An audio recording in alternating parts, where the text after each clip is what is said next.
మహిమ కలుగును గాక. బాగున్నారా? Praise the lord. కృపావాగ్దానం విన్నాక ఒక మెసేజ్ పెట్టండి, ఫోన్ చేయండి, దేవుని స్తుతించండి, కృతజ్ఞత వచనాలు పలకండి. కృప మిమ్మల్ని విస్తరించి మీ సరిహద్దులను విశాలపరచును గాక. రైట్, ఇందామా, చదువుదామా, విశ్వసించి సొంతం చేసుకుందాం. సంఖ్యాకాండం 6వ అధ్యాయం 26వ వచనంలో నా ప్రభు మనకి ఈరోజు ఉదయం మాట్లాడుతూ మనల్ని బలపరుస్తున్నాడు. యెహోవా నీ మీద తన సన్నిధి కాంతి ఉదయింపచేసి నీకు సమాధానమును కలుగజేయును గాక.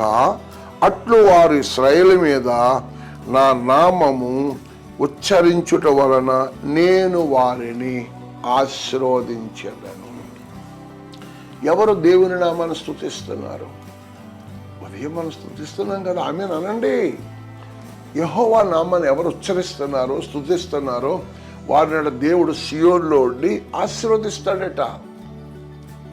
ఎందుకో కారణం తెలుసా? యెహోవా నీ మీద తన సన్నిధి కాంతి ఉదయింపచేయాలని.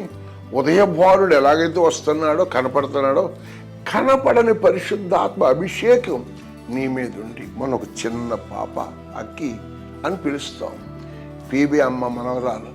ఆ బిడ్డ అంటుంది మొన్న ఉపవాస ప్రార్థనలో, అమ్మమ్మ యెహోవా వెలుగు నన్ను ఆవరించేసింది అంటుంది. ఆశ్చర్యం అనిపించింది.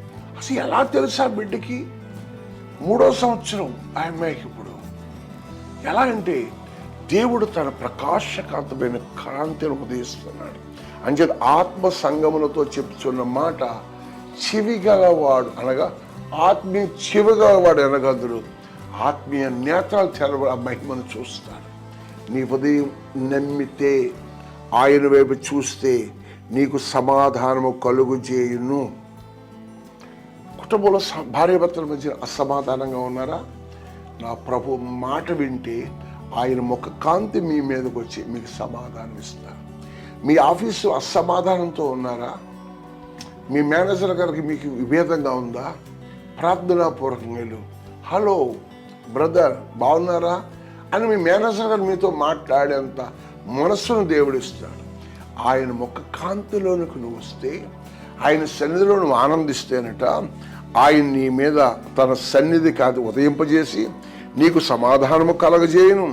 అట్లు వారు ఇశ్రాయేలు మీద నామము ఉచ్చరించట వలన, దేవుని నామం ఉచ్చరించడం, యెహోవా నామము బలమైన దుర్గం, యెహోవా పరిశుద్ధుడు పరిశుద్ధుడు పరిశుద్ధుడు గానాలు చేస్తాడు.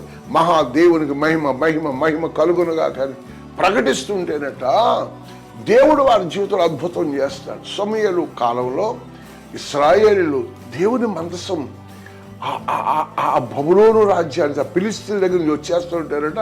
నాట్యమాడారు, గొంతులు వేశారట.